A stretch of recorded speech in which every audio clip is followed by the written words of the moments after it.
So, good morning or good afternoon or whatever. Good to see you. I hope you're well. And yeah, maybe let's start with some prayers. In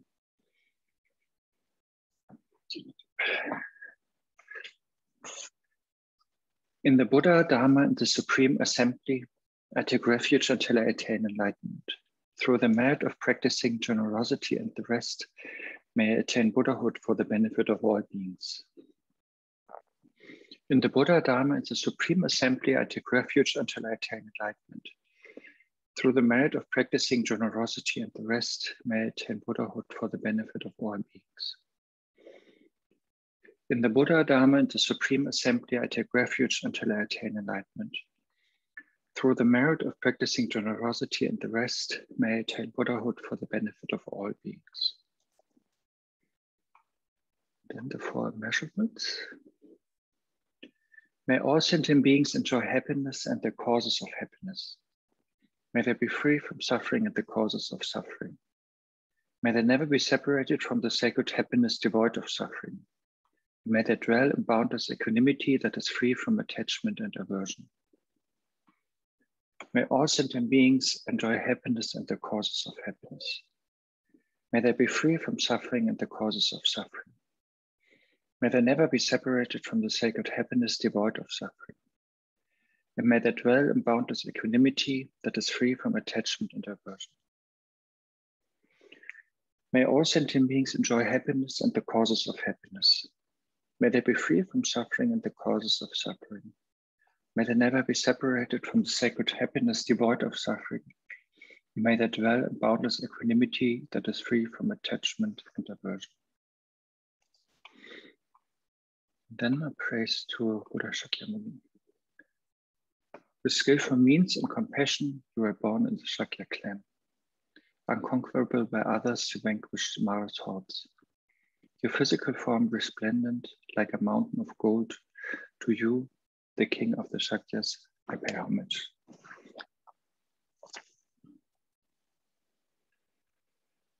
So, welcome everyone to this discussion on patience. And as you know, yeah, it's based, of course, on Shantideva's Bodhicaryavatara. And we have discussed already quite a lot on patience, which is, I think, one of the biggest chapters of Shantideva's text. And I just thought I'd give a small summary of the tools or ideas or suggestions that Shantideva is doing, because he is, first of all, presenting that anger, the opposite of patience, is really a big problem, because basically it strengthens our dualism, which is the problem in Buddhism that we want to overcome. By anger, you know, we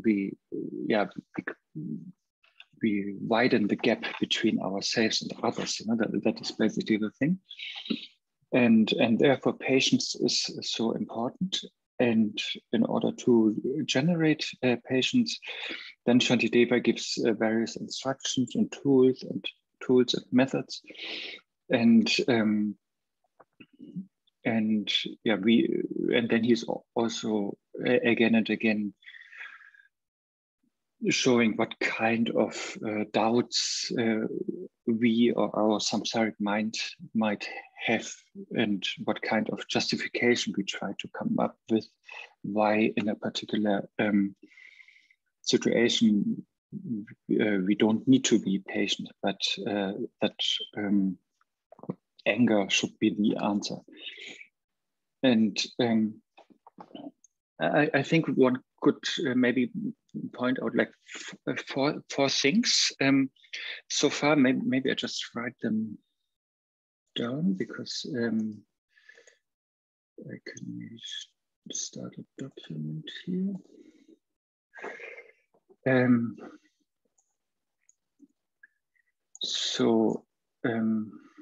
One moment.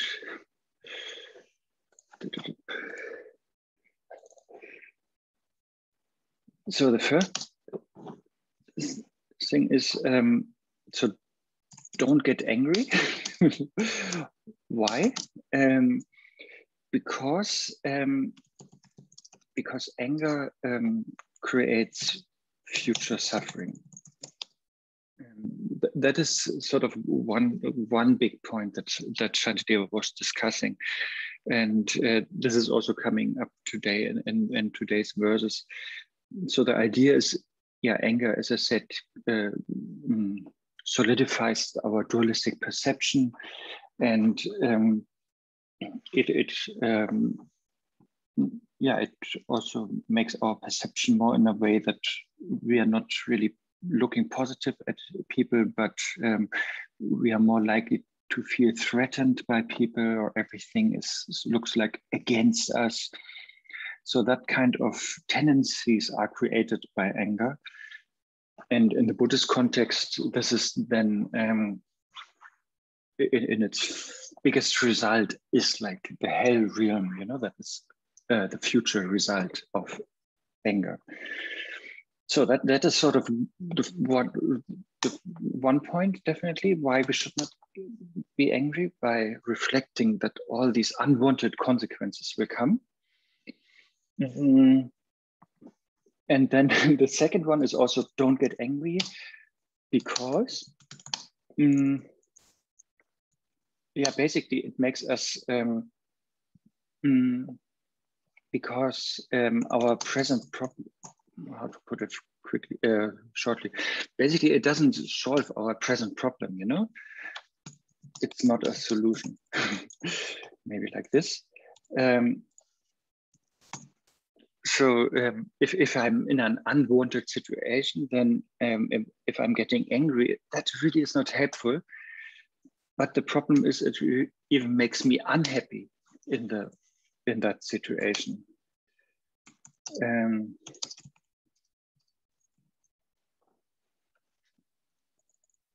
So Shantideva talked about that a lot, and this will also come to today. If, for example, out of jealousy we become angry, that doesn't help us at all, But the problem is, even we are suffering from it, We get the problem, Our good moment or good day is ruined by our anger, We lose our peaceful state of mind, we lose our sleep, we lose our appetite, we lose our friends, if we are angry. So therefore, it's not really a solution. And therefore, better be happy, because not like just like New Age, or don't worry, be happy kind of thing, but based on the understanding that this difficult situation that we are in at the moment is, of course, coming from our previous karma. I mean, not previous karma, from our karma that we have accumulated previously. And so therefore, when it's now ripening, then it is exhausting itself.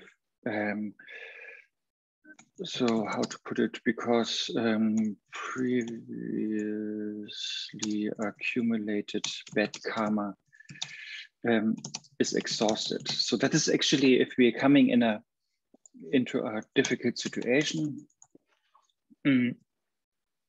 then then here in the mind training context, we are even encouraged to be happy about facing difficult situations, because we know by that, some negativities that we have accumulated in the past, they come to a fruition, and then they are exhausted and will not appear again. And they could appear in much worse situations, or much like in a much longer lasting suffering. But maybe it's just now appearing today, and like 1 hour of difficulties, or maybe 1 week of sickness, or whatever. So that is not so bad, it's manageable. So therefore we could be happy about that negative karma is now purified or exhausted. And the other thing, be happy, because we can bring suffering onto the path. So, for example, yeah, I don't know, this is very like spontaneous phrasing here. We could, for example, use it as a Tonglen thing, you know, like if somebody has a specific suffering at the moment, like me, for example, if I have, I don't know, like maybe I feel very angry because I feel taken advantage of, or I feel that somebody is treating me badly. Then I can bring that on the path in the sense of Tonglen, for example, where then in that situation I would breathe in sort of the suffering of everybody who is in a similar situation, who is treated badly and who's taken advantage of. So, and I can visualize that I take in all their suffering, all the feeling of hurt, or all their pain, and by that exhaust their situation of feeling being treated badly. And instead, when I breathe out, I give them all the opposite, you know, all the respect, the love, the care, and everything they need, you know, and that by that, yeah, I maybe formulate the wish that they never come into situations where they feel bad. And maybe just to conclude these 4 points, we could also, for example, put that in context of if we have an illness. For example, the first one here, anger creates future suffering. For example, if we have an illness, some people, they tend to complain a lot about it, you know. Like, for example, when I work with kids, they don't do that much, you know, they just accept it and that's it, you know, and then they play and are more easygoing. But some people, they really take it so badly and then they complain. And so therefore, in the example of illness, or whatever disease, yeah, don't complain about it, because this complaining is really like, is also a tendency that creates a lot of future suffering, because yeah, we develop that that habit of complaining and seeing the faults and things, yeah, those things. And the second thing here, when we apply that to being in a situation where we are sick, it's the same, you know. If we are getting angry that we are sick, you know, or like, yeah, if we are complaining, or if we are having this self-pity, you know, or if we worry too much, then that is not a solution, you know, but it makes us more unhappy, and it creates an extra suffering, you know, because that we are feeling self-pity or worrying too much, having too much fear, and yeah, this aversion basically, you know, to the situation doubles the unpleasant experience of the situation, and it will not really help us to be happy or healed. So therefore, that is that we can also apply here now to a situation where we are sick. And then the third point, when we are sick, then we can also understand, yes, that the sickness or disease is not coming because of a God is giving a penalty. Is that the right word, or is it only from football? I'm so much into that. But giving us, what is it? Yeah, I think penalty. Giving us the sickness, or that the sickness is coming out of nowhere. It's not the case like that, but sickness can only happen because of karma that we have accumulated. So therefore, we can then understand that the sickness is maybe a reason to be happy. You know, that also comes in the 8th chapter. So if we are sick now, then that could be a good thing, because that karma is ripening now and exhausting itself now as a sickness. Otherwise, it could have maybe ripened in a whole, as a whole existence. You know, we could have had a whole life of suffering, maybe thanks to that karma. But because of our practice and so on, now this karma appears in a more mild way, you know, like a sickness, for example. So, and by that, it's done with. So therefore, that is one way of looking at it. So we can be, we can be happy about it. And then, of course, we can be happy about any sickness also, because we can bring it on the past. Like, again, this Tonglen as the example, we can breathe in that sickness or any sickness or the pain or whatever from other people and take it upon ourselves, and then send out a lot of health and sicknessless, freedom of sickness, health basically, and healing energy, whatever, with our out breath. So we can use it on our path also. So these are just for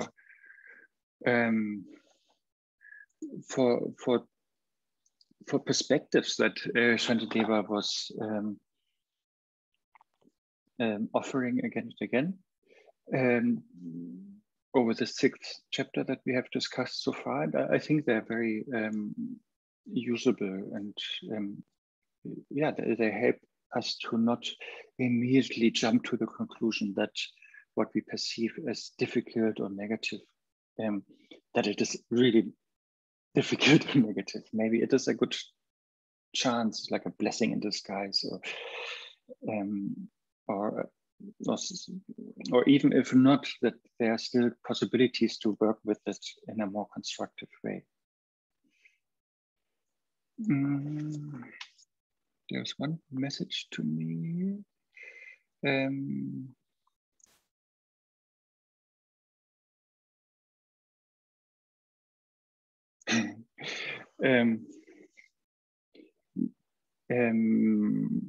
Since it's a private message, I'm not reading it, but the idea is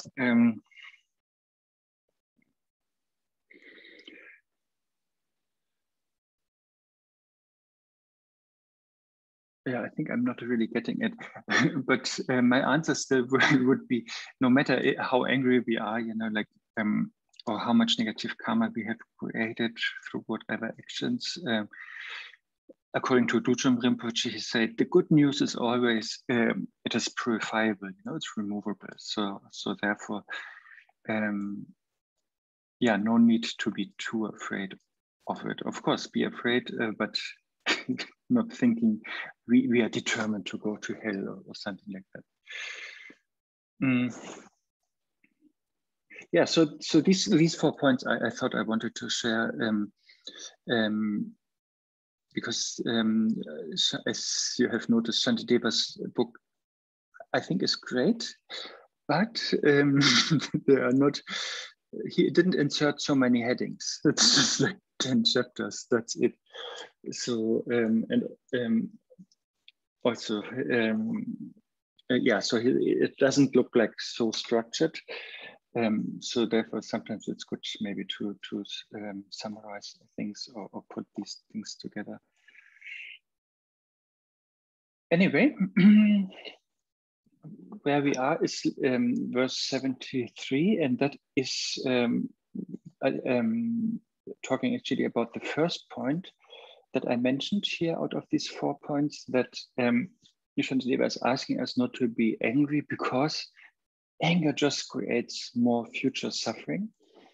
And so that verse 73 is exactly saying that if I'm unable to endure even the mere suffering of the present, so if we are yeah, normally, of course, there are exceptions, but usually what I experience is like very small sufferings, small illnesses here, you know, small losses, small disrespect, but I'm so hypersensitive, you know, like this princess on the P, that even small sufferings look so big to me, and I'm suffering from that.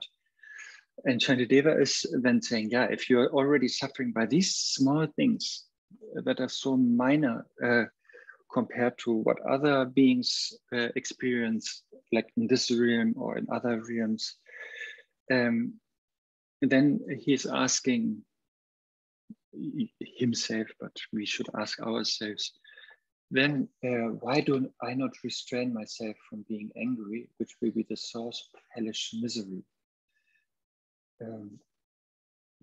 Because yeah, for sure we will, if we now become angry when facing this present difficulty, that anger will create much more suffering in the future. You know, this future suffering that I mentioned earlier. And knowing that we should practice more kind of restraint or renunciation in terms of anger. So in other words, the best way to prevent future suffering is to not get caught up in anger in the present moment when a seemingly difficult situation appears. But yeah, we know that from the meditation instructions, it's we don't have to. It might be useless to try to totally fight the anger and just like tell ourselves that anger should not arise. But it's sort of so that is impossible, because we would. I mean, sometimes it's possible, but most of the time it's not the method that is prescribed, because we would need a very strong entity in our mind to make that anger stop. So that is difficult. So in meditation instructions, it is advised, like in chapter 4 and 5, that we perceive the anger when it's very weak and not really anger yet, you know, but just like a subtle aversion or irritation or frustration. And then, yeah, we don't do anything with that. But also we don't give fuel to it. We don't nourish it. We also don't need to actually push it away. You just let it come and let it go, you know. But and instead of that, instead of getting involved into it, we remember all these teachings on patience, and then yeah, practice that. Yeah, I think that's about verse 73. Is there anything in that regards? And if you want to discuss that is related to that patience, anger, disease, small suffering now, big suffering later kind of thing.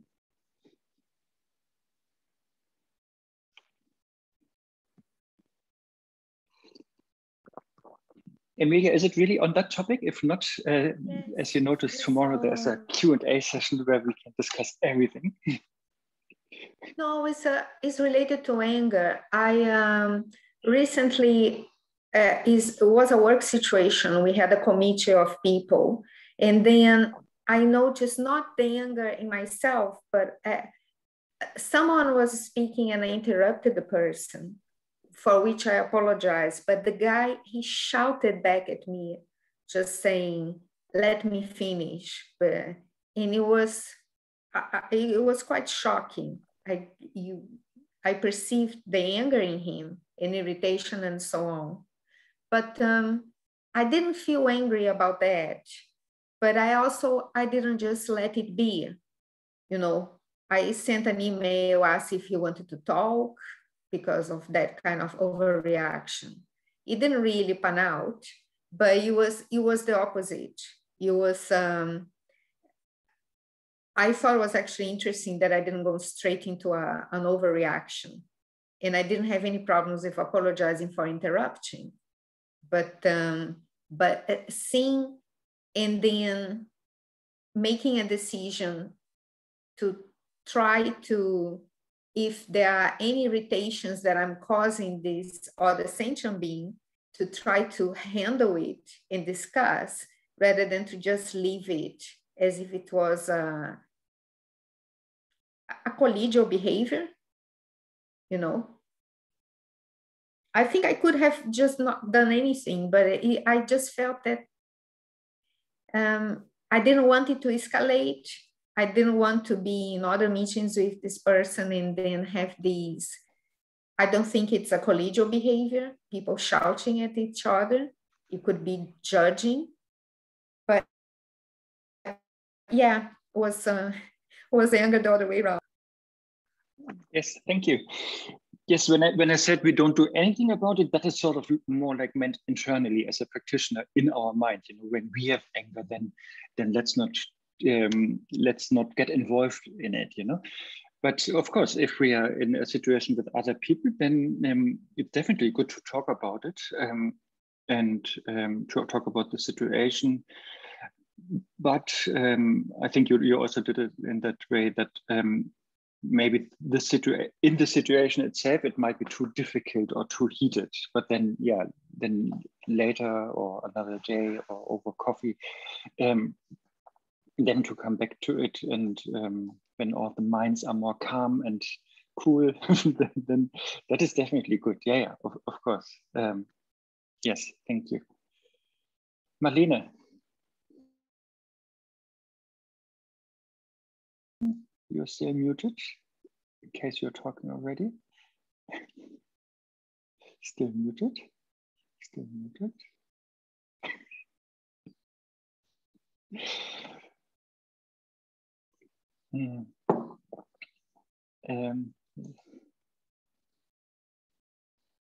Yeah, it seems you're talking, but we can't hear you. And yes. Sorry. My question is, you said instead of restraining anger, we should let it go and watch it and let it go. So I have very often, when reading Dilgo Khyentse, he says, watch, the mind is watching mind. So whenever I read that, I ask myself, what is watching? What does it include? What does it exclude? And so watching the anger, to let it go, what do I watch at the anger? If I don't make in the meditation, if I don't make interpretations, or if I don't make thoughts, but just watch. So what is watch? Yeah, watch is exactly what I try to describe, and not fueling it or not nourishing it, and also not trying to push it away, because that might need too much energy. But we are just, like, wait, how's it called? Sitting on the dock of a bay, you know, the song by Percy Sledge. You know, we're just sitting there, and then he's saying, like, watching the tide come in or watching the waves roll in or something. I forgot the lyrics. But so we're just watching the waves, you know, coming in and going out, you know. And that just let, you know, we are not trying to put a rope on the wave to get it, or we're not trying to push them. So that is the watching. And watching is session in Tibetan, and that is the whole chapter 5. You know, here it is translated as vigilance. Not interfering, not judging, not getting involved, not nourishing, but just let it happen and subside. Yeah, and then from the higher teachings, then then if we are more able to do that, then we are more able to see the wisdom that is in anger, because we are not pushing it away, and we are not entangled, getting entangled in its toxic energy, but we are more connecting to the raw energy of anger, which is wisdom. And yeah, for that we have to let it free, you know. If you love somebody, let him free or something. It's another song. Okay, here's a message. People throw tantrum as a release. Oftentimes it's not really about the current occasion. Obviously, they experience suffer, pain, for offended in other situations. Yes, without knowing it. Yeah, that is for Emilia's topic here, because she has experienced being scolded harshly from others too. Yes, I also know that, you know, whenever I'm getting angry or impatient with anybody, it is never that personal, you know, like because it just like so many other things have been bottled up in me, you know, and have accumulated. This irritation, you know, has become like a tumor, you know, getting bigger and bigger. And then, yeah, and then I meet a seemingly weaker person, maybe in a situation, who's doing a little thing wrong, you know, and then everything comes out, you know. That is totally unfair, but yeah, I'm sure we all do that, but maybe I'm alone with that. But yes, I think it's like that. That if I would have come with a like a neutral, equanimous state into that situation, then I would not have become angry. But because there's so much other baggage I'm carrying, then yes, I'm exploding. So where are the teachings on using the awareness of anger to find the wisdom that you just mentioned? So where are they? Definitely in Google somewhere. But within the Buddhist context, this is more like Mahamudra Dzogchen view, but also Buddha nature teachings. Like in general, all these teachings that don't, you know, in Buddhism we have so many methods. Some methods, they are more like removing the problem, and like yeah, if we're alcoholic, we don't go in the bar, you know, anymore. So we remove the bar from our life, you know. Yeah, and then there are other methods where we do the opposite, like here, you know, if we have anger, then we do the opposite, which is patience. So we are training in that. And then there are some methods where they have the view that we can transform something negative into something positive. So that is more like alchemy. But then there are some methods that are more focused on revealing the true nature of things. So and if we follow those methods, then we don't have to do anything with a particular appearance, but we just, not just, but yeah, but the only thing we have to do is that we perceive the things as they are, without our interference. So we're just watching, as Marlene was quoting Khyentse Rinpoche. And by that, the true nature of that particular phenomenon, for example, anger, is revealed. And we don't have to do anything about it. Otherwise, you know, we don't have to transform anger into wisdom, or we don't have to, I don't know, all the other methods. We don't need to alter anything, but we're just letting things appear in front of our very watchful mind or awareness, and then the true nature reveals, and then the wisdom that is the actual nature of anger can manifest. because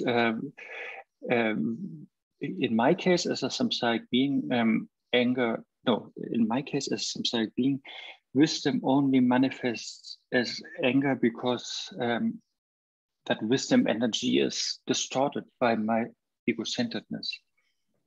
But if I take that out of the picture by just watching things without judging or interfering, then things can manifest as they are. Yeah, and that is Mahamudra, for example, is in Buddhist context is a good place to learn about that, or Buddha nature teachings.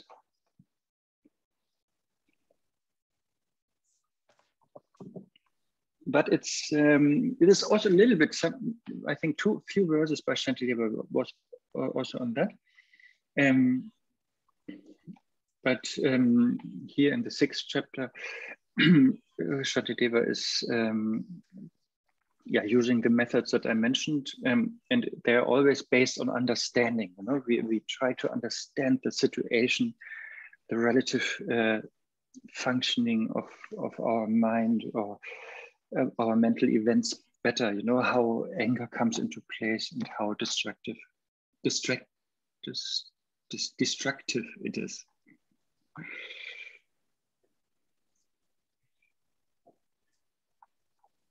Okay, then verse 74.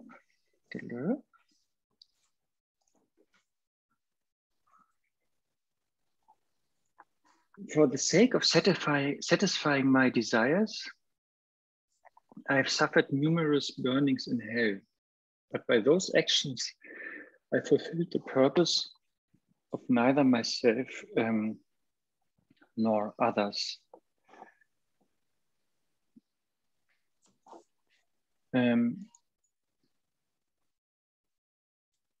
That is also basic Buddhist understanding that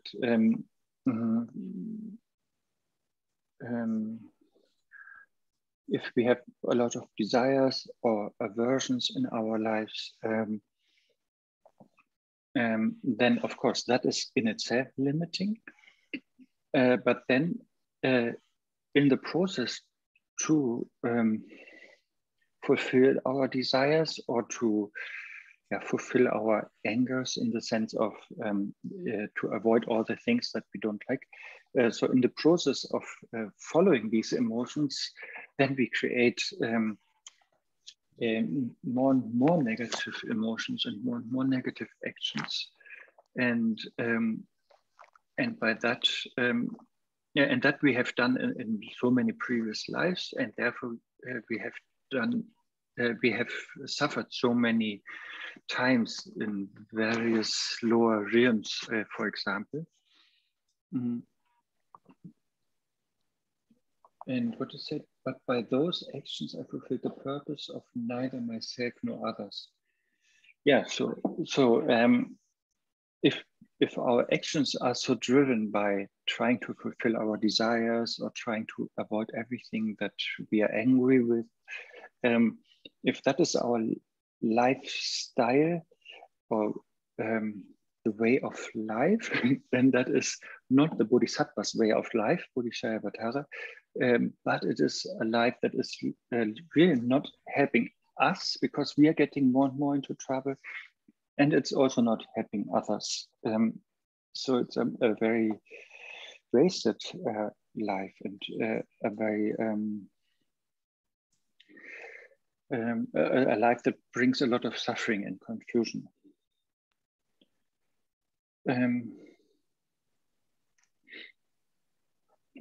And therefore, in verse 75, Shantideva is saying, what's it?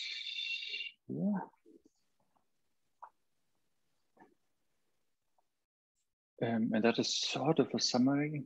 But now, since great meaning will accrue from harm, which is not even a fraction of that,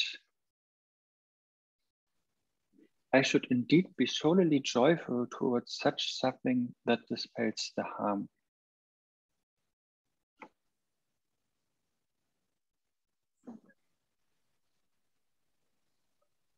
Yeah, this is also related to one of the points I mentioned earlier, the 4 points in the beginning of the session.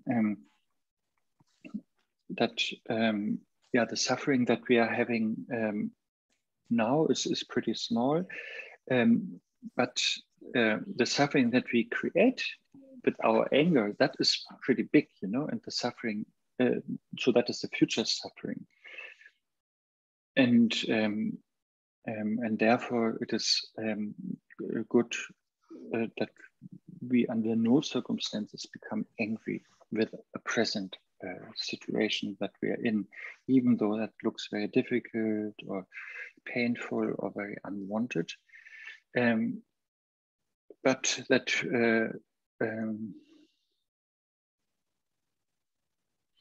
yeah, here it says, yeah, we should be solely joyful. But if we come into unwanted situations, yeah, we could try. If we develop patience, then that is sort of the joyful thing, because our mind then can remain, yeah, happy, peaceful, equanimous, and so on. So that is yeah, that is the joy that is meant here in verse 74. And yeah, this comes really again from an understanding. As I said, Shantideva is often educating our way of thinking, that a present anger will create a lot of suffering in the future. And he is sort of doubting if we are able to bear that suffering of the future, if the present suffering that is much smaller is already very overwhelming.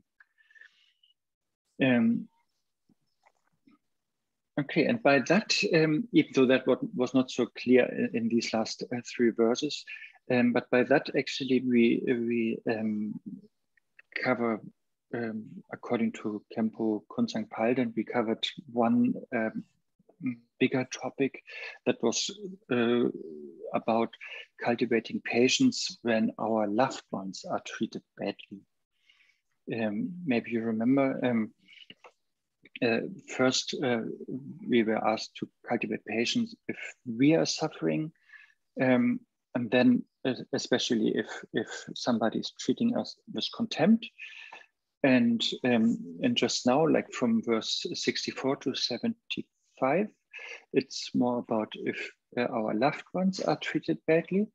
And from now onwards, like 76 to 86, then Shantideva is talking more about, yeah, that's a little bit twisted, but how we cultivate patience if somebody is doing good towards our enemies. Because usually we are happy if our enemies suffer, but if then somebody is doing good to our enemies, that is then problematic for us. And maybe just start up there with the next verse to make it clear what's about. 76. Should someone else find joyous happiness upon praising my enemy as an excellent person? Why, mind, do you not praise him too? That's the word here. And likewise make yourself happy. That's what I mean. It's a little bit twisted, but maybe we can use a good example.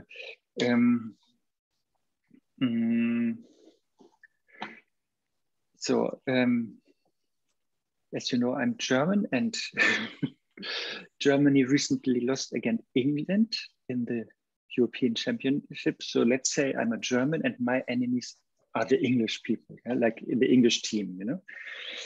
So, and then let's say we have Paul McCartney, who's also English, and he is praising the English team. Yes, so that is, I think, what Shantideva is talking about here.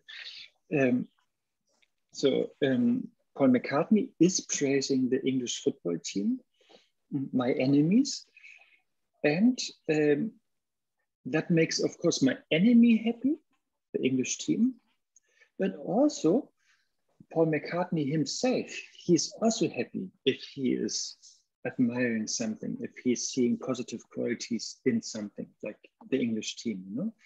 So that is the first point here.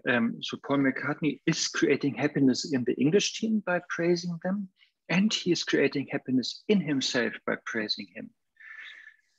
But I see the English team as my enemy. So therefore, I'm usually suffering from that because I want the English team to lose. I want the English team to suffer. So that is how I usually function. The problem is I suffer then if Paul McCartney is praising the English team. But that is my own doing. And it is against my original wish that I want to be happy. You know, as the Dalai Lama often says, you know, we all Tibetans want to be happy and avoid the causes of suffering. Of course, Shantideva is also saying that.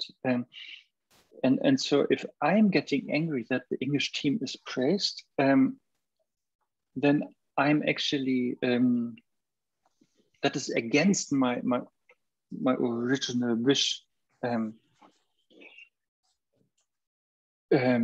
of being happy. But yes, it's my jealousy, and that is in my way, and that is very stubborn.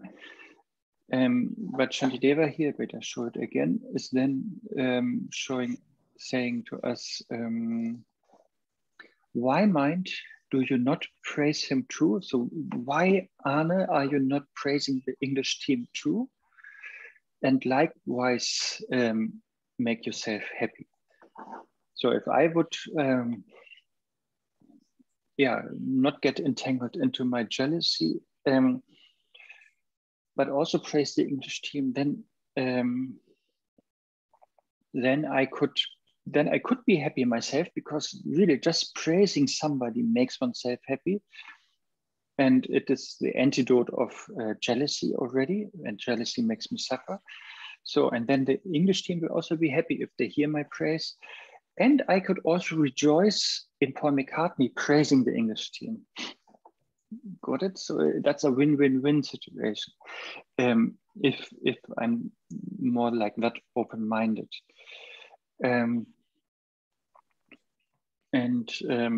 And of course, as I said, it's praising is the opposite of jealousy. Therefore, the more I learn to praise and rejoice in something or someone, of course, something positive, then like even in this case, a better team, you know, like English team was better. They have positive qualities of playing good football and so on. So even if I'm so the more I do that, the less jealousy I have in general.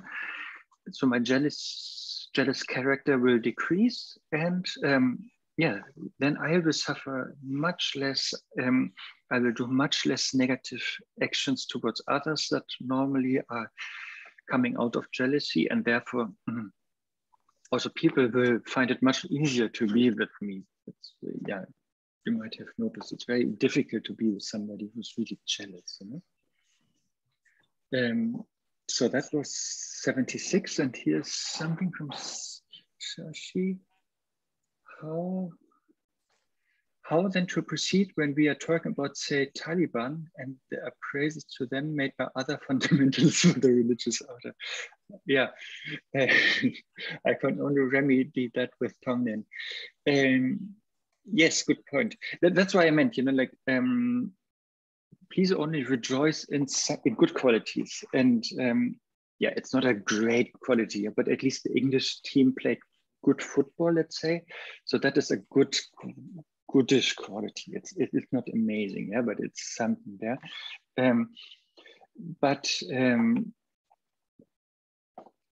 Like Taliban, or my favorite example, Hitler, or whoever, you know.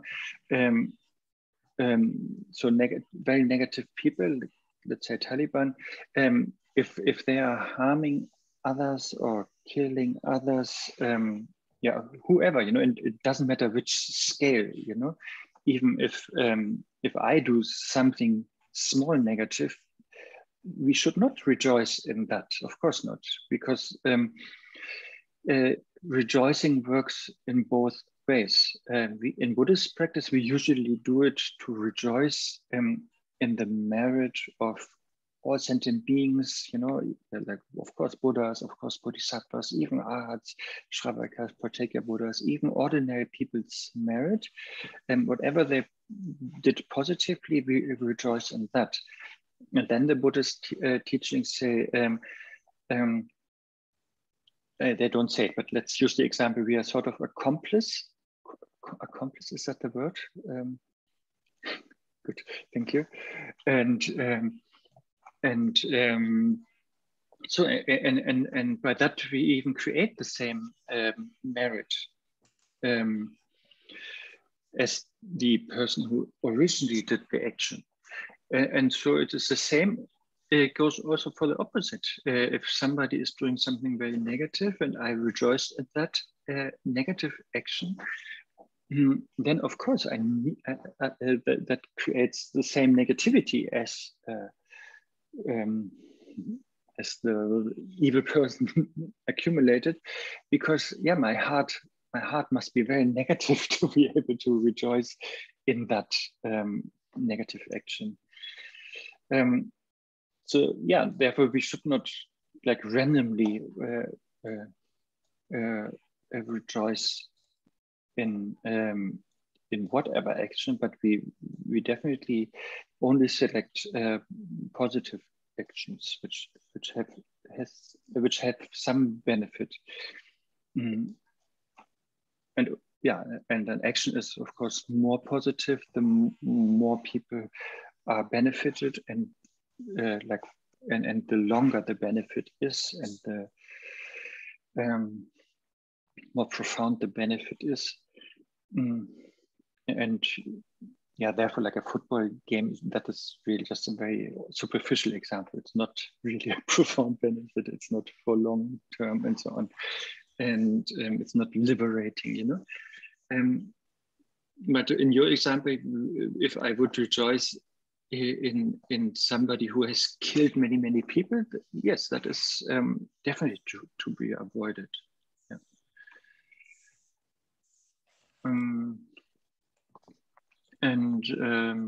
Yeah, I think it's also the same with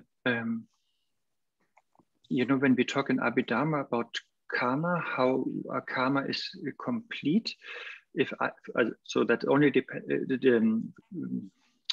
relates to one person. If I do an action, if I do a negative action, and I can make it less complete by regretting it, you know.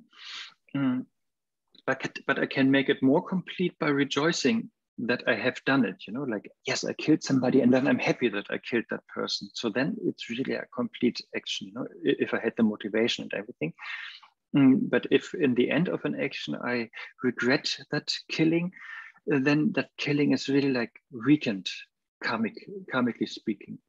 And the same goes also with positive action. If I did a positive action, but then I regret afterwards, then also the positive effect is weakened. But if I rejoice in it, you know, that I'm happy, I don't know, I cooked a meal for 100 people, and then afterwards I'm happy about it, then it's more complete positive action. Yeah. Marlene.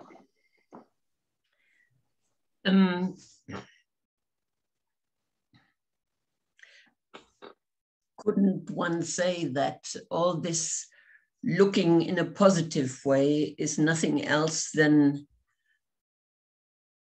non-duality? Because everything which could be negative, I turn into positive. All the emotions, negative emotions, I turn into wisdom. So my whole life, which is permanently composed out of doings and karmas, and if if I always try to make the positive side out of whatever I do, then it's non-duality. So that's unity. I don't know if I make myself understood.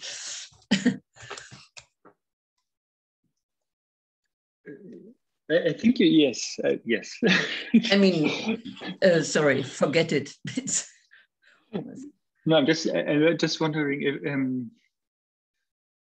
just because there is good and bad at the same time doesn't mean it's non-dual, right? If you turn the bad into good immediately, instead of doing bad, thinking bad, changing it into positive, then the result is unity, is non-duality. And that's the aim. That is so tricky, these words, duality and unity. That's why I'm a little bit reluctant. So non-duality, we keep. Yeah, of course, non-duality. Let me think about that.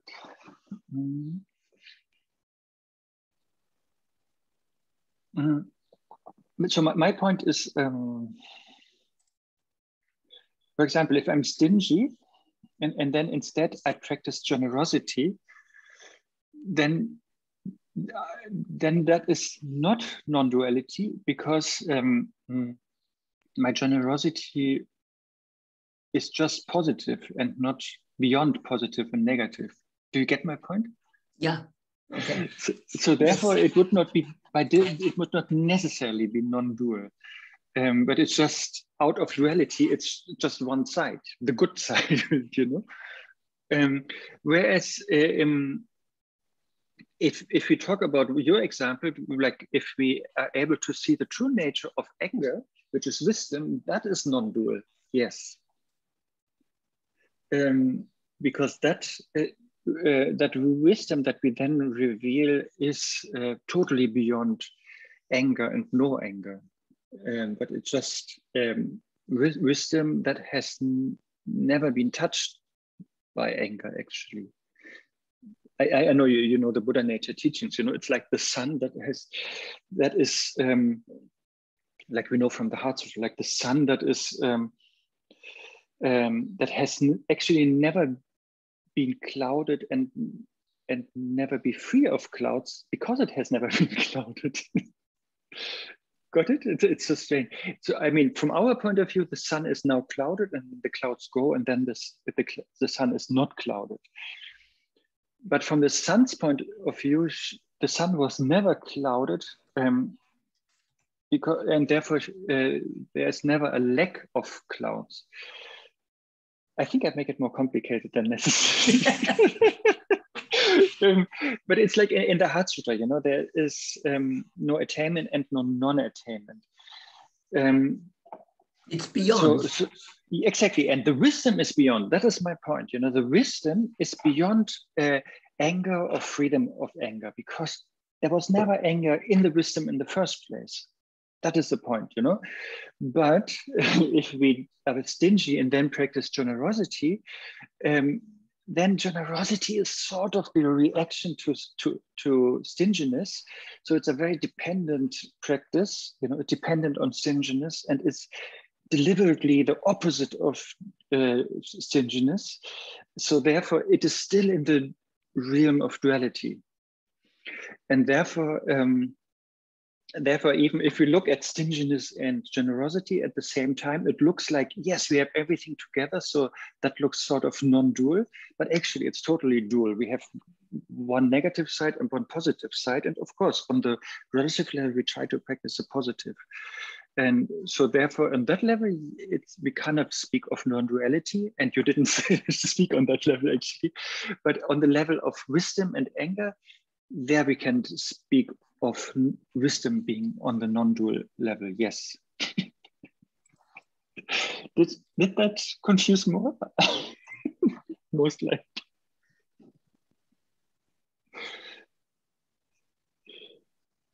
I mean, anger belongs to the emotions. Yes. It's an undersection of hatred, perhaps. So, yes, exactly, yes. So of course, I try to be nice. I try to be patient. I try to feel joy for the winning of the adversary. But that's also dual. I mean, exactly, that is my point. Ah, yes. Okay, but where is then the wisdom? You were just talking about the wisdom. I mean, yeah, and the wisdom is beyond both. Exactly. That is my point. Wisdom I can only see. When can I see the wisdom of this, of the anger? Only in the dream. I mean, I can dream about that wisdom, and everybody does. But I mean, if we have good dreams, we can dream about this wisdom, about several kinds of wisdom. I mean, it's not a joke. It's honest. I mean, it's serious. No, okay. My point is that when I said stinginess is like a delusion, anger is like a delusion, right? And then the opposites that we practice on the relative level, like generosity or being kind, is actually also on the level of delusion. You know, yes, it's my deluded positive reaction towards that deluded negative problem. Yes, but both are in the realm of delusion. Yes. But wisdom is beyond delusion. So therefore, what we need to get rid of is delusion, confusion, ego-centeredness, and however we call it. And only then we can see the true nature, what lies behind that. And that is the wisdom. Okay, now then sorry guys, I stopped then. So in order to see that wisdom, I need Abhisheka. No.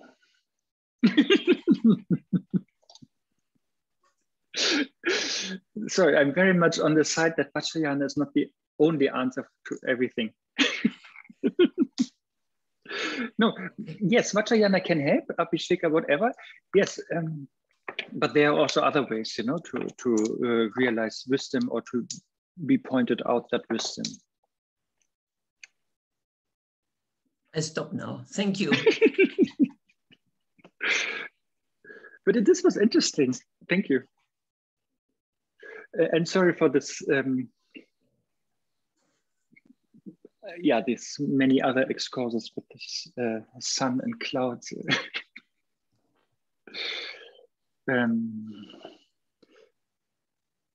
Emilia, I see you have raised your hand, but maybe somebody else wanted to say something who didn't say something yet.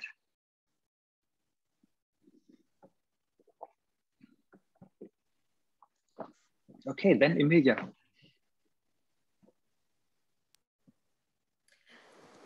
Well, maybe it relates to Marlene and how to bring wisdom there. But I have, where I work, there have been two other female academics that through means of sleeping with powerful guys, one got hired as a high rank, and the other one was coached all the way to being promoted. So two females who are full professors, which means at face value, they are full professors.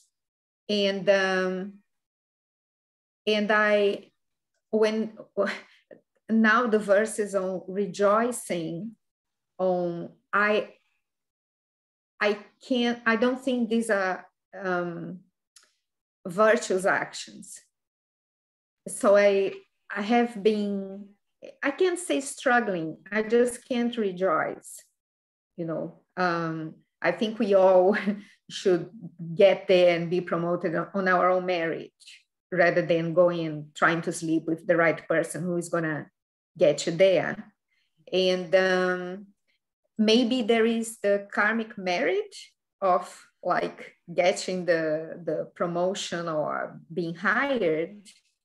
But I just, I haven't been able to convince myself that I should rejoice. because I don't think that these are virtuous actions. It wasn't on the academic merit. You know what I mean?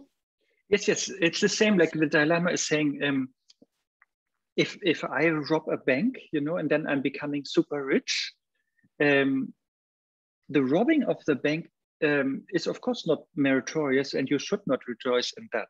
Yes. And he is also saying the robbing of the bank is actually not the cause for experiencing the richness afterwards. The experience of the richness that I have afterwards is the result of many, many other good karmas I have done previously, you know. And then the result of me robbing the bank, that will come much later, you know, the negative result. So likewise in your example, yes, also Marlene was posting a big no. No, sorry, it was, I was trying to get along with all these signs. Okay, good. Okay. Yeah, but anyway, yeah, I think, yes, we should not rejoice in that method. But if we are jealous that that person got a promotion, just that part, you know, then yes, for our own sake, we can work on our jealousy by trying to rejoice that that person has the promotion. You got it? As a mind training, you know. Yes, only that word. Arne, for me, it's not jealousy, because I'm also one, but I did it on my marriage, and I just feel, I think it's very unfair on other people, like a proper, really good CV and so on, in the case of the one who was hired without really having a proper CV. And on the other one, the time the guy spent coaching her, he could have spent with dealing with PhD students and other people. So I think it's unfair, but at the same time, is there unfairness in samsara? I think I can appreciate that they both got there, and it's merit from past actions. But the way to get there, and being also females, you know, and so okay, you helped me, because I can't, I was never able to rejoice on the actions of both also becoming full professors. No, it's being a struggle. And look, I have asked other Buddhist folks, and one even called me as if I were very, you know, like very judgmental on blah, blah, blah, because, anyway, I can't remember the word in English, but there is a word for that when you are totally against sexual misconduct, which was the case in both cases, prudish or something like that, you know, and I just took it, but I never accepted that those were virtues. So you finally, thanks, Arne. Finally, this dilemma that I've had is done, is sorted. Yeah, thanks. I rejoice.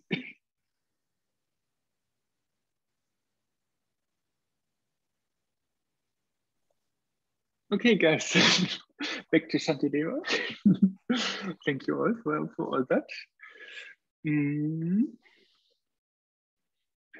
77. It's still on the same topic with rejoicing, and I think this more innocent example of the English team, I think it's still applicable here.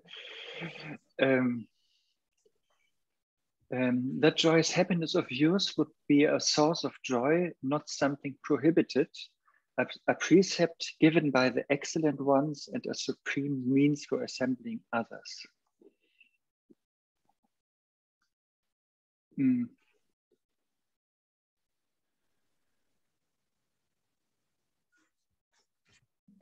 Okay, sorry, I have to say still something to me. Because I think who started that? Here, Shashi with the Taliban. Of course, I'm not comparing the women that Amelia is talking about with the Taliban, but I doubt that they have an altruistic motivation when they sleep with their boss. Really, I doubt that they have an altruistic motivation. I think it's an ego-centered motivation and it's manipulative. So therefore, yes, let's not rejoice in that action. I think that needs to be said, of course. Yeah, of course, there's always an exception. Maybe, I don't know, a wisdom Dakini is doing that with an altruistic motivation, knowing that if she is the boss, she can really make a difference to the world, but that might be an exception. Yeah, but generally, I doubt it's altruistic why they do it. So therefore, it's not an action to be rejoiced with or in, I don't know. Yeah. So that is, I think, the main thing, you know, like in what we rejoice. It's always said positive actions, you know, we should rejoice of merit or virtue. But the definition of positive action in Buddhism is, especially in Mahayana Buddhism, is always altruistic or not, you know, that's it, you know, if it's benefiting others, or then that is a positive action. But if it's only benefiting oneself, then that's ego-centered.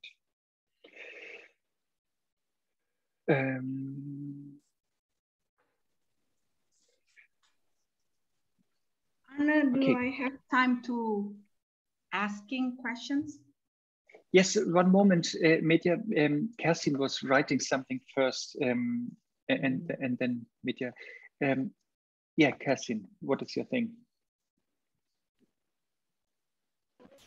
There, I'm someone who's not really used to dealing with anger at all. So far, until coming to the path, I was suddenly very much surprised by finding anger rise from nowhere, attacked from behind, and wondering, oh, what is this emotion? It was very strange to have that. And Rinpoche was talking about it the other day, that bodhicitta, in his teaching on bodhicitta, how actually it's not all benign, there's also that wrathful aspect to it. And when I find myself at a loss how to deal with it. It brings up anger in me sometimes because I feel so helpless.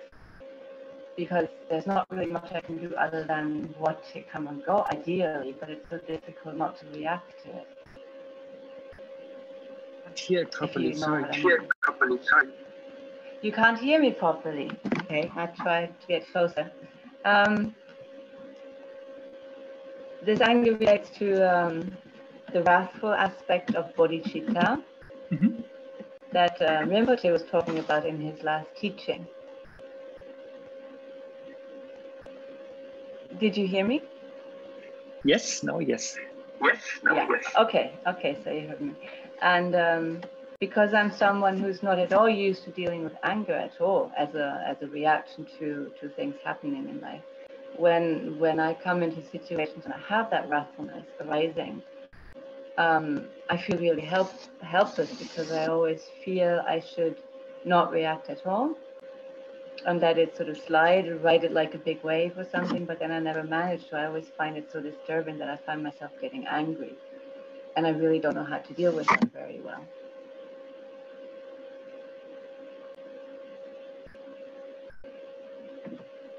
I didn't listen to the teaching yet. Wait, I mute you, otherwise there's a big echo here. I didn't listen to the teaching yet, but wrathful activity normally is something that is, one needs a lot of wisdom, right? And control over one's mind in order to do it. And that control, of course, can happen if we have a lot of love or compassion. Like, the classic example is a loving mother who is shouting at a child because a gentle method would not work. If the child is running to the street and then there's a truck coming, the mother's gentle voice would not be enough, and say, listen, my dear one, this is dangerous, la, la, la. This will not work. So the mother has to express her compassion or love very wrathfully, to break through whatever concept, whatever story the child is entangled in, maybe running to the street to get his toys, or doesn't matter.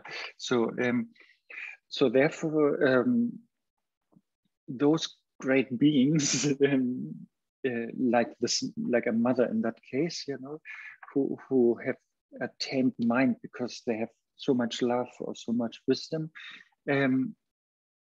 they can of course use that energy, but it's a wisdom energy actually, the raw energy, and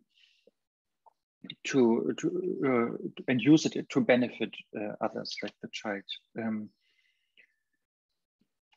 But usually our anger is not based on that, but it's really just the normal klesha, right? And therefore, that in my case at least, and therefore, I cannot just let it control me. And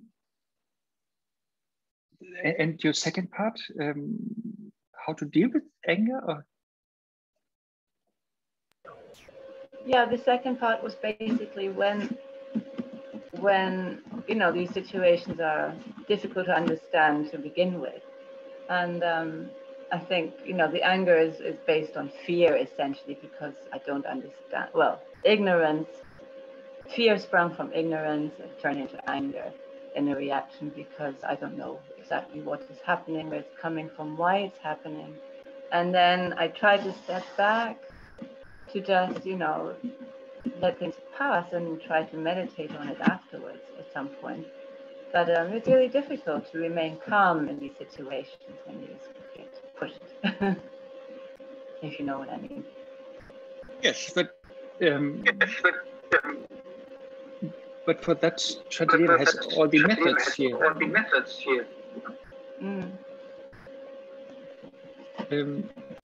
Sorry, I mute you again because there's bad echo, but you can unmute again. Yes, I agree. All our negative emotions, they come from insecurity or fear, because we are not understanding how things really are, or we are not willing to understand, or we are not willing to live aligned with reality, and therefore these emotions come. And yes, in general, it's helpful to understand that mechanism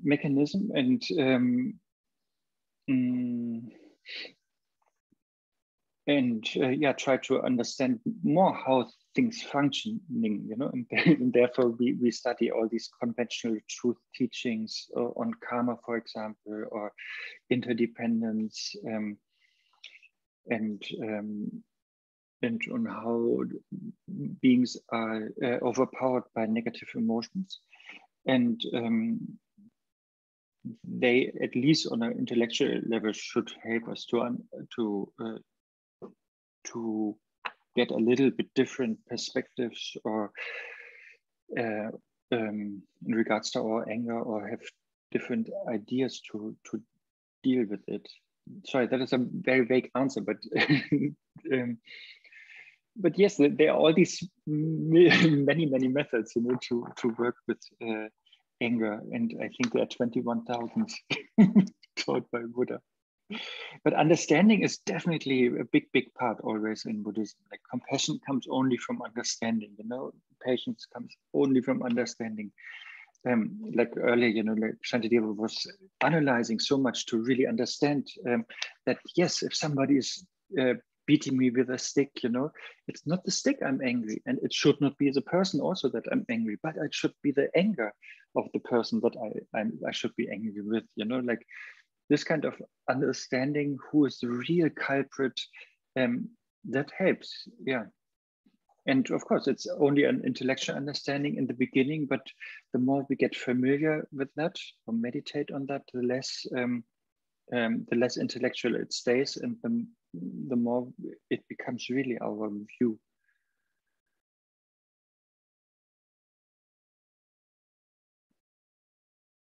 Okay, Mitya, what did you say? But still, conscious anger still makes me feel Finally, exhausted. my turn. So it's okay. I'm sorry for the other audience. Hopefully you're not be disturbed by me. Myanmar, he know my bad composure sometimes. So I just straight out like this. So here's the updates.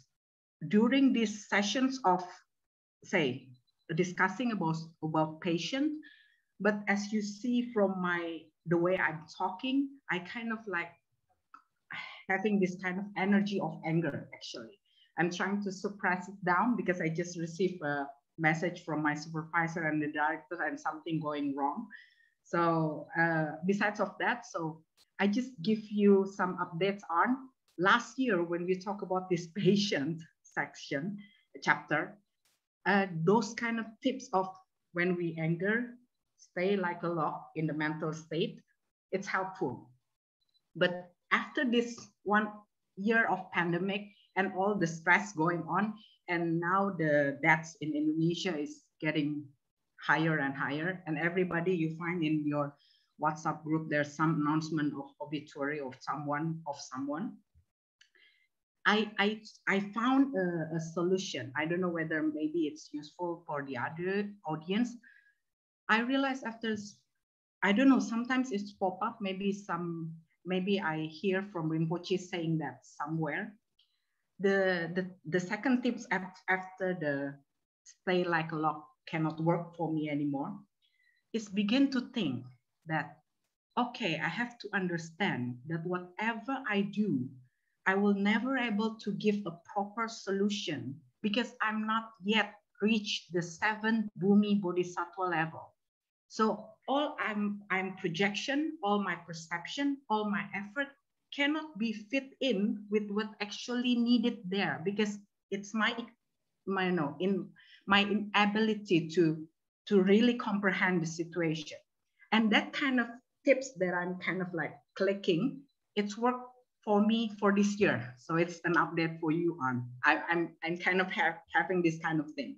And then my question is actually, I wonder how come you kind of like slowing this chapter 6 all about passion all the time. I don't know whether you do it for compassionate beings like me who is always burning in anger and impatient, but I kind of like curious, do you intentionally prolong this session because you want me to remind and immerse? So just after, maybe if I really recall it from my head and to my heart, maybe when I'm really in the wave of this turbulence, strong, powerful anger, kind of like there's some kind of like saving boat running around so I can catch up myself and not be drowned or be dragged by those anger. I kind of like suspicious that you are intentionally prolong this chapter 6 because you know this is a really key for everybody because it's the most powerful emotions that kind of like powerful emotions that really above all of the other emotions, patience is very superior. That's all. Thank you. Thank you very much. Thank you first for your update. And second, it's interesting, your observation. I personally don't have intention to talk about, to cover the 6th chapter over so many sessions. But as you might have noticed today already, the beauty of these meetings here is always the interactiveness, which takes, of course, a lot of time, and hence we are not really progressing so much. And I was talking with two friends about that also, and because I want also these sessions to be loyal to Shantideva, you know, that is of course the main aim here. But on the other hand, yes, we could make it less interactive, and then we would be faster. But then you guys could maybe better watch a video by Dzongsar Khyentse Rinpoche on this chapter, like a recorded video, which is of course not interactive because it is recorded, and so that would be, and so therefore, yeah, I think it's a beauty and a possibility, you know, that we can be interactive since it's live, you know. Can you give comment about my 7 Bhumi Bodhisattva who know the other people's mind properly, you know, kind of rightly, you know, that kind of memory? Is that I'm getting it right from one of Rinpoche's teaching? Do you remember that? Yes, but I think also on the first Bhumi already you can do that. Really? So I don't have to wait until 7 level. First Bhumi can? Oh, I still have a hope then. Yeah, really, I like, for me, my only aim is to reach the first Bhumi. That would be good enough. Then my ambition, I pray I reach at least 1 Bhumi, okay? Level 1, yeah. It's okay, okay. I mean, in this life, you know, in this life, our own. Yeah, that's why. That would be good enough. After hearing the last time of Rinpoche session of Bodhicitta, I kind of like feel motivated, and this kind of like thoughts that all I do, no matter what, sometimes it just doesn't work. So I have to really acknowledge it is my limitation because I'm not yet a level of Bodhisattva. That's why maybe my approach will not be successful. So of course, I don't have to blame myself anymore or blame others, or, you know, more harshly push it to the other person or the condition. So it kind of like helped me a little bit, but still I'm powerful with anger. Not so good, isn't it? I'm hopeless. Yeah, but as you said, you know, everything is like a guess job. You know, that is what Dzongsar Khyentse Rinpoche said. You know, as a samsaric beings, we can only guess what is the right thing to do because we don't understand the situation properly. But then on the Bhumis, it's still a guess job, but it's getting more refined until we become a Buddha. But just to finish what I tried to say earlier, so yes, in these sessions here, I try to be loyal to Shantideva, but on the other hand, I also want to be loyal to the beauty of interactiveness here. So yes, it's difficult to find a middle way, maybe, and but that is definitely the reason why we are not rushing through the stanzas. And why it takes so long. So, and I'm still not, I'm still struggling to find the right balance there.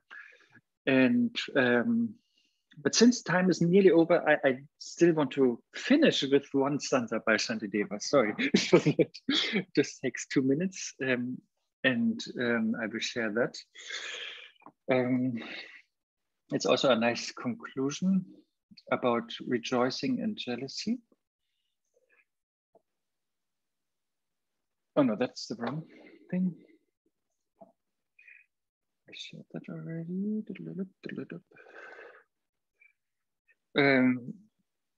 So I'll read it again. That joyous happiness of use would be a source of joy, not something prohibited. A precept given by the excellent ones and a supreme means for assembling others. So here Shantideva is telling me 4 benefits if I praise the English football team, yeah? Mm-hmm. So praising the enemy, you know, 4 benefits of that. The first is, it makes me happy, you know? Don't forget, if we rejoice in something, if we praise something, that is actually appreciating their qualities, you know, and also implicitly wishing to attain these qualities. And that already makes us happy. It's the opposite of our jealousy. First benefit, not to be underestimated. It's one of the 4 immeasurables, right? The immeasurable joy. And that is really benefiting my mind now and for the future. Yeah, so it's joy, and it is not. So it is the second here. It's a source of joy, and it's not prohibited by the Buddha. You know, the Buddha said some things. You know, give some rules what to avoid. You know, for example, too much alcohol, or maybe eating meat, and so on. You know, those rules.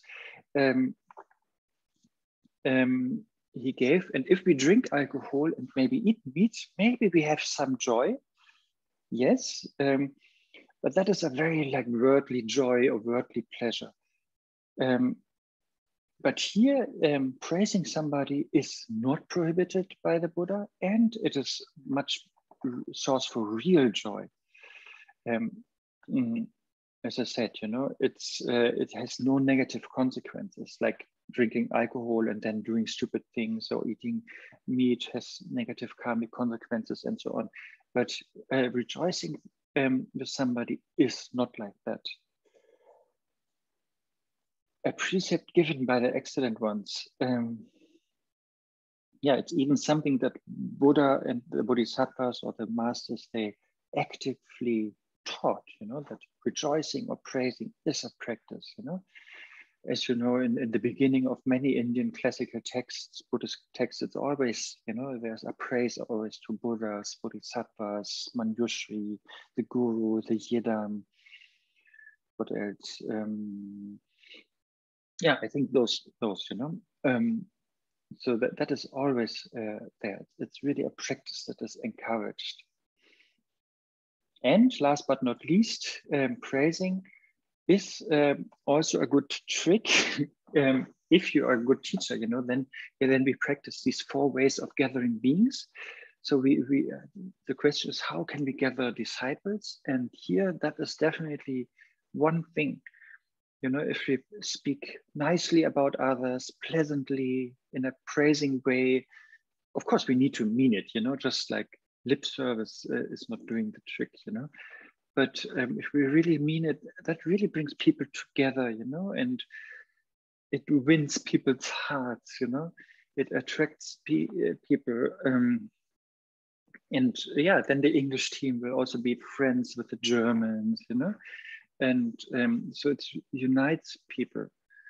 And then, yeah, if one is a Bodhisattva, which Shantideva is assuming here in the 6th chapter, so we have something to share, we have something to teach, then it's good, you know, to attract people like that, you know, to make friends with people, to, live in harmony and not having that big dualistic split, you know, I'm here, the enemies are there, you know, but then it's more like a togetherness. So that is good, you know, it's assembling others. But the opposite would be, yeah, if we are full of pleasures, desire, anger, and so on. And then, of course, we, what I mentioned in the beginning, you know, the gap between ourselves and others will be bigger, you know, and there will be more conflicts and arguments and disputes. And that is really the opposite. So therefore, here in these 4 lines, Shantideva is, I think, very nicely putting together the 4 benefits of rejoicing. So we are so much over time. Sorry for that. And again, thank you for your interactiveness. And let's do some prayers. Where are they?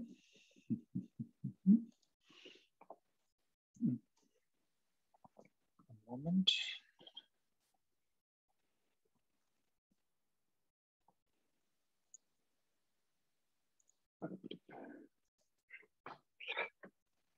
By this merit, having attained omniscience and defeated the enemy of wrongdoings, may I free all beings from the ocean of existence, with its tumultuous wave of birth, old age, sickness, and death.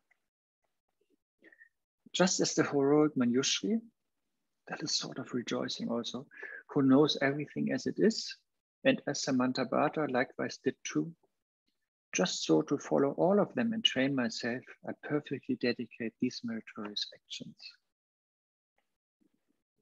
May the precious Supreme Bodhisattva arise in those in whom it has not arisen. Having arisen, may it not diminish, but ever expand more and more.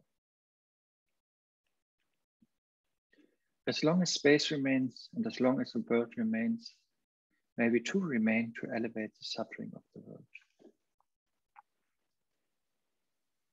That's it. Thank you so much. Take good care. Stay happy and healthy and patient. And see you another time. For example, tomorrow we have, thank you. Tomorrow, for example, we have like 1 hour question answer session on whatever Buddhist topic, let's say. Tomorrow at 1 o'clock, is it? German time? No, I think 12 o'clock German time. It's no, 1 o'clock German. 5 o'clock in Indonesia time. No, 12 o'clock. No, I understood it's Britain 12 o'clock and Germany 1 o'clock. I think it's 12 German time. Yeah, must be, really. At 1 o'clock I have something else, yeah. Then maybe the announcement was wrong. I will check the announcement, but it's at noon in Germany. Okay. Okay. Yes. We gossiping time, isn't it? What's that? It's gossiping time, isn't it? Yeah, but yes. Okay, bye-bye, guys. Okay, bye. Thank you.